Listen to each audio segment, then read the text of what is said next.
Hello student, हम लोग villain chapter कर रहे हैं और विलेन चैप्टर में हम लोग विलेयता पढ़ रहे हैं। अब विलेयता में भी हमने ठोस का द्रव में विलेयता पढ़ चुका है। आप इस ठोस का द्रव में विलेयता आप पीछे के लेक्चर में देखें। आज हम लोग बात कर रहे हैं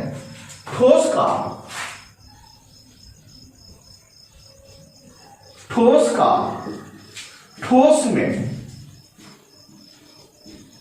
विलयन। ठोस का ठोस में विलयन, यानी कि एक तरह से ये ठोस विलयन होगा।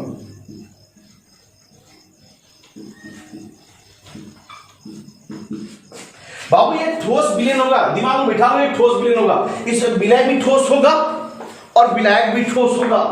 अब इस स्थिति में आपको ठोस में ठोस को भुलाना है। ये ठोस में ठोस विलयन दो प्रकार का होता है। पहला प्रति अस्थापनीय ठोस विलयन, यानी प्रतिस्थापनीय ठोस विलयन। अब यहां से इस शब्द से, प्रतिस्थापन शब्द से हमें इस विलयन का मतलब निकल जाएगा, इस विलयन का अर्थ निकल जाएगा। प्रतिस्थापनीय, प्रतिस्थापनीय का मतलब स्थापित कर देना, भगा देना। प्रतिस्थापनीय का मतलब कि भगा देना, प्रतिस्थापित कर देना, हटा देना।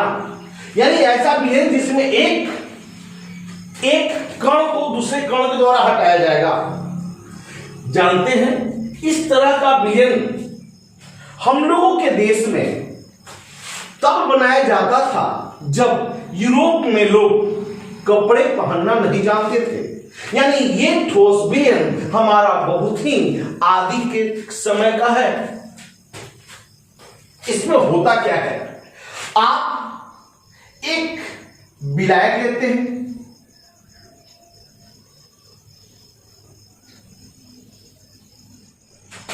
इसमें विलायक लेते हैं,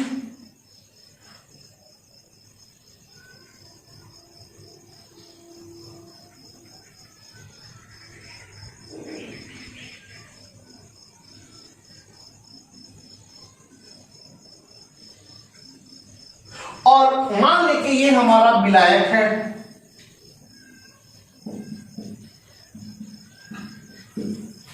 और इसी आकार के बराबर हमारा विलय होना चाहिए। मान लीजिए विलय है। अब क्या करते हैं, विलायक को भी गला दे और विलय को भी गला दे। जब दोनों को गला देंगे और दोनों को मिला देते हैं, दोनों को गला दें और दोनों को मिला देते हैं, दोनों को गला देते हैं और दोनों को मिलाने के बाद जब हम ठंडा करेंगे तो हमारा इस प्रकार का ठोस विलयन बन जाता है। इस विलयन में विलय के कण यानी अणु, परमाणु या आयन, इस विलायक के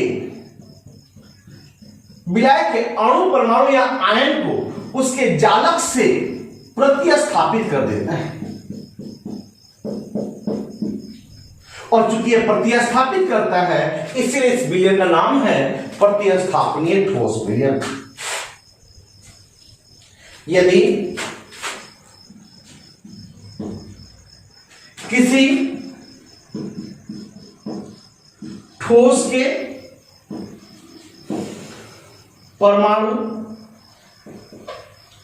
अणु या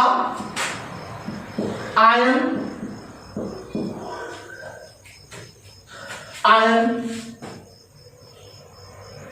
दूसरे ठोस के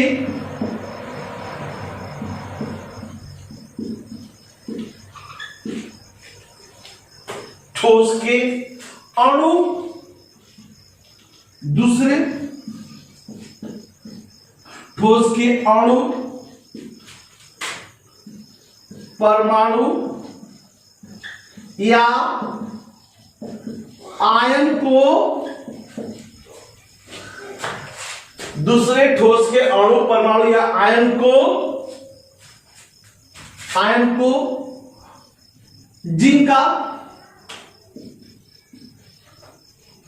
जिनका परमाणु आकार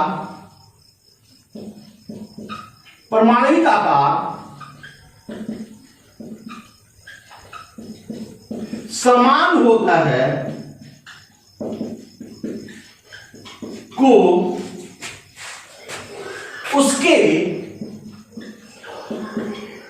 जालक से प्रतिस्थापित कर देता है।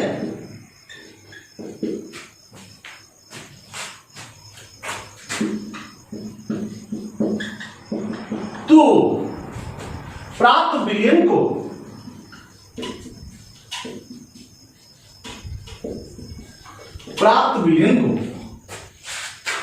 प्रतिस्थापनीय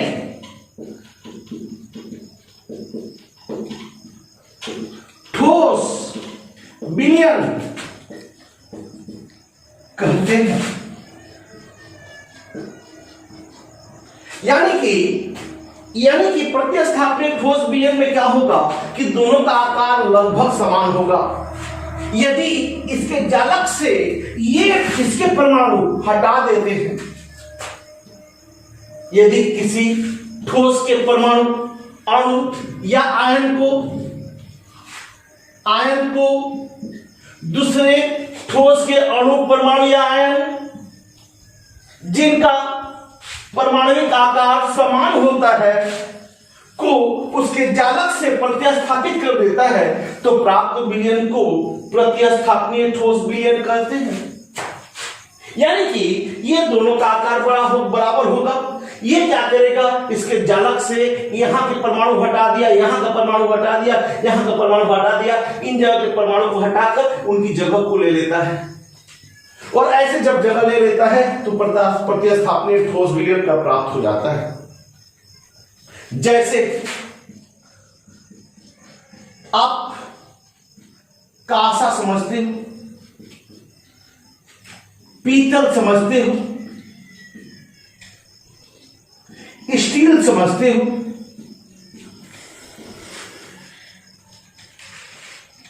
स्टील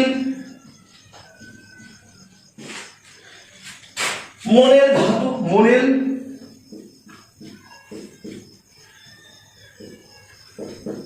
धातु इत्यादि।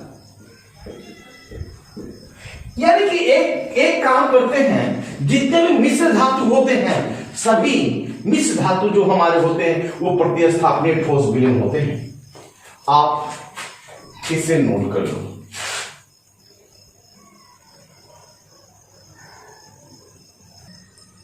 अब देखिए हम लोग दूसरा ठोस विलयन पढ़े। दूसरा ठोस विलयन पढ़ा जाए,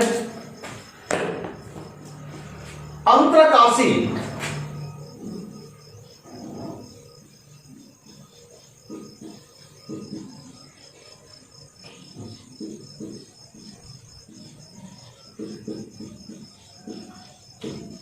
अंतरकाशी ठोस विलयन बहुत ही आसान सा टॉपिक और इसको बहुत ही आसानी से समझिए।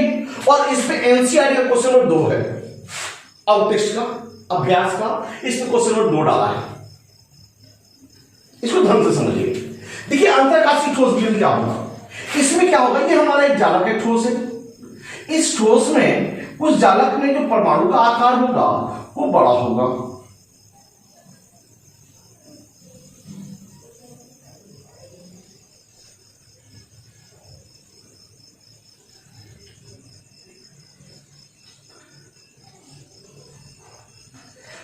मान लें कि ये हमारा ब्लैक है, उसका आकार बड़ा है, और ये हमारा ब्लैक है जिसका आकार छोटा है। अब आप बताइए, अब हम दोनों को मिला देते हैं, क्या ये ब्लैक इसको प्रतिस्थापित कर सकता है क्या? नहीं, कभी प्रतिस्थापित नहीं कर पाएगा। ये क्या करेगा, इसका आकार बड़ा है, छोटा है सॉरी, तो ये क्या करेगा, इस अंतरकाशीय स्थल को ग्रहण कर लेगा। और इस प्रकार का जो ठोस आएगा वैसे ठोस को अंतरकाशीय ठोस विलयन कहते हैं। यानी कि इस प्रकार के ठोस में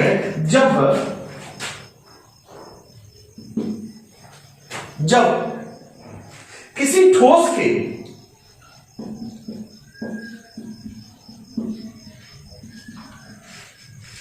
के परमाणु जिनका आकार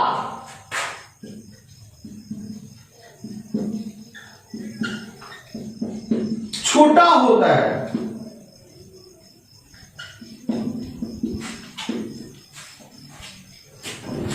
एवं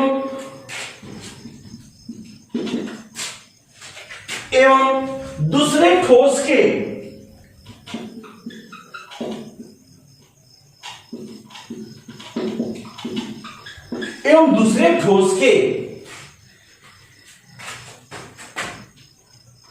जिनका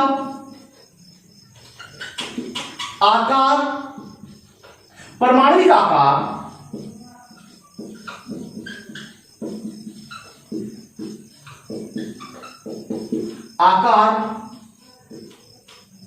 बड़ा होता है कि जिनका परमाणु आकार बड़ा होता है कि जालक के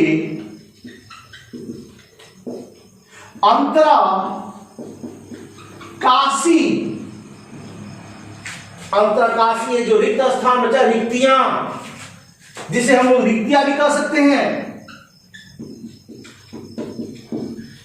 अंतराकाशीय स्थल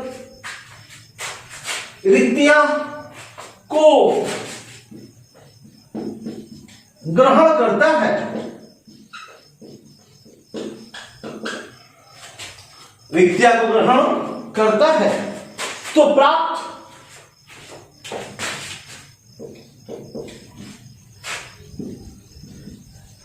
विलयन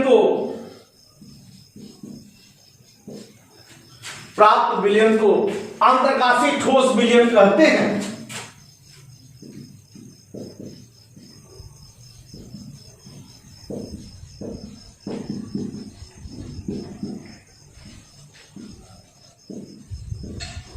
यानी कि क्वेश्चन में दिया हुआ था कि अगर एक ठोस जिसका परमाणु का आकार बड़ा हो और दूसरा ठोस जिसके परमाणु का आकार छोटा हो, तो ये किस प्रकार का ठोस विलयन बनाएगा। तो हम सीधे ये कौन सा ठोस विलयन बनाएगा, अंतरकाशीय ठोस विलयन, क्योंकि उसका छोटा आकार होगा तो कभी भी बड़े परमाणु को प्रतिस्थापित नहीं कर सकता। जैसे टंगस्टन कार्बाइड,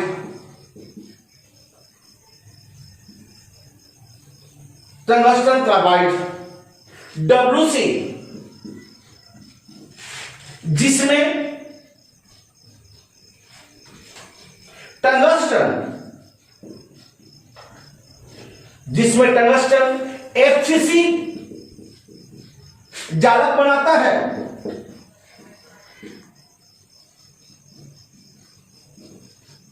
एवं कार्बन अष्टलकीय रिक्तियां में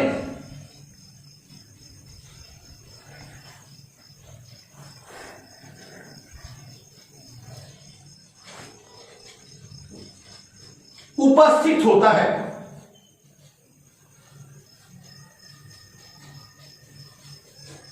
यानी कि टंगस्टन कार्बाइड में क्या होगा कि ये जो टंगस्टन है वो ये जालक में रहेगा, वो भी कैसा जालक बनाएगा, तो FCC जालक बनाएगा। एवं इस अष्टफलकीय रिक्तियां में, रिक्तियां दो तरह का होता है, चतुष्फलकीय रिक्तियां और अष्टफलकीय रिक्तियां, और वैसे अष्टफलकीय रिक्तियां में ये कार्बन उपस्थित होता है और हमारा बन जाता है कार्बन टंगस्टन कार्बाइड। आप इसे नोट कर लें।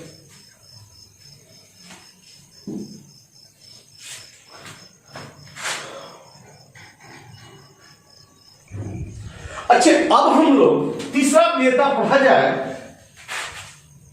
गैस का द्रव में विलयता। देखिए ये बहुत ही इंपॉर्टेंट है। ये इस टॉपिक से आपका नीट में भी सवाल पूछा जाता है, इस टॉपिक से आईआईटी में भी सवाल पूछा जाता है।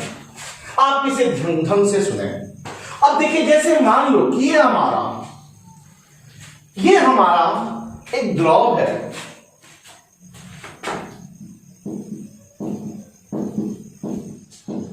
ये द्रव है, ये द्रव है और इस द्रव में अब हम एक गैस को घुलाते हैं। हम देखेंगे क्या कि गैस हमारा यहां घुलता जाएगा और गैस डाले घुल जाएगा और गैस डाले घुल जाएगा। एक समय ऐसा आएगा, एक समय ऐसा आएगा कि ये गैस जिस दर से घुलेगा उसी दर से बाहर आएगा। इसका मतलब कि साम्यावस्था में आ जाता है और ऐसे को हम लोग बोलते हैं संतृप्त विलयन। क्या कहते हैं? संतृप्त विलयन। यानी कि अगर आपसे पूछा जाए गैस का द्रव में विलयता क्या है, तो बोलेंगे द्रव जो विलायक है उस विलायक का 1 सेंटीमीटर होना चाहिए, 1 सेंटीमीटर क्यूब, 1 सेंटीमीटर क्यूब। यानी कि निश्चित ताप और दाब पर 1 सेंटीमीटर क्यूब विलायक में गैस का सेंटीमीटर क्यूब में वह आयतन जो घुलकर संतृप्त विलयन बनाता हो उसे गैस का द्रव में विलयता कहते हैं। यानी कि इस गैस का सेंटीमीटर क्यूब में आयतन होना चाहिए जो विलायक के 1 सेंटीमीटर क्यूब में घुलकर संतृप्त विलयन बनाता हो। तो इस आयतन को गैस का द्रव में विलयता कहते हैं। यानी कि निश्चित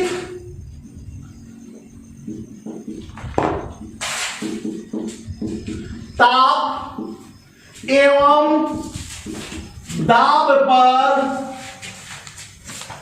निश्चित ताप एवं दाब पर गैस का सेंटीमीटर क्यूब में वह आयतन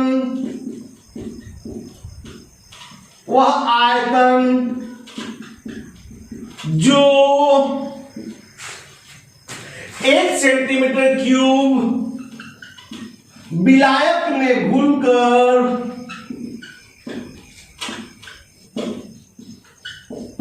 संतृप्त विलयन बनाता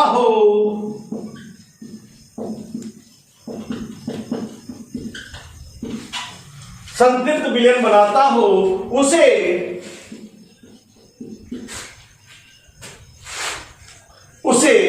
गैस का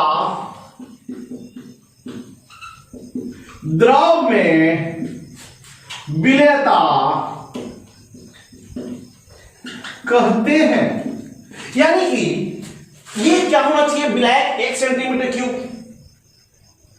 में गैस का वह मात्रा सेंटीमीटर में होना चाहिए, सेंटीमीटर का वह मात्रा जो घुलकर संतृप्त विलयन बनाता हो। यानी संतृप्त विलयन बनाने के लिए 1 सेंटीमीटर क्यूब में संतृप्त विलयन बनाने के लिए गैस का जो मात्रा होगा उसी को गैस का द्रव में विलयता कहते हैं। सिंपल सा चीज है। यानी 1 सेंटीमीटर क्यूब विलायक को संतृप्त विलयन बनाने के लिए जो गैस का मात्रा घोलेंगे वही गैस का द्रव में विलयता होगा। सिंपल सा चीज है। अब हम लोग यहां पे जानकारी करेंगे कि गैस का आखिर गैस है, बाबू गैस है और द्रव है, दोनों घूल रहा है, तो कब ज्यादा गैस घुलेगा, कब कम गैस घुलेगा, इस चीज को देखा जाए। पहले आप इसे नोट कर लो।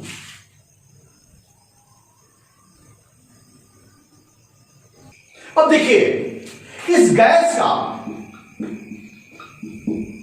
द्रव में विलीयता को प्रभावित करने वाले कारक के बारे में हम लोग पढ़ेंगे। यानी कि हमने कौन कौन सा कारक ऐसा है जो द्रव में गैस की विलीयता को प्रभावित करता है। किस चीज को देखना है, क्या देखना है कि कब गैस ज्यादा घुलेगा, किस ब्लैक में ज्यादा घुलेगा, किस ब्लैक में कम घुलेगा। यानी बाबू रे, सबसे पहले तो यह देखना होगा कि कौन कौन सा कारक है। पहला कारक तो कि गैस और इस ब्लैक की प्रकृति देखना पड़ेगा। यानी कि गैस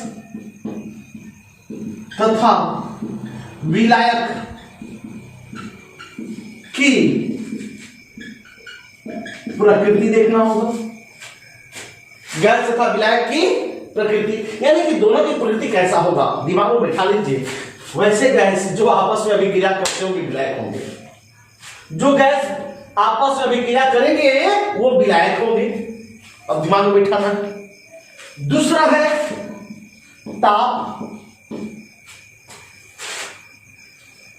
है ताप, यानी कि ताप बढ़ाएंगे, अब हमें समझना होगा ताप बढ़ाएंगे तो घुलनशीलता क्या होगा, ताप घटाएंगे तो घुलनशीलता क्या होगा। और तीसरा है ताप का प्रभाव, और तीसरा है हमारा दाब का प्रभाव। अब हमें क्या करना है, एक एक करके तीनों कारक के बारे में बात करना है। तो इन कारकों को आप नोट कर लें, बारी बारी से हम अगले लेक्चर में इन तीनों कारकों के बारे में वर्णन करेंगे। नोट कर लीजिए।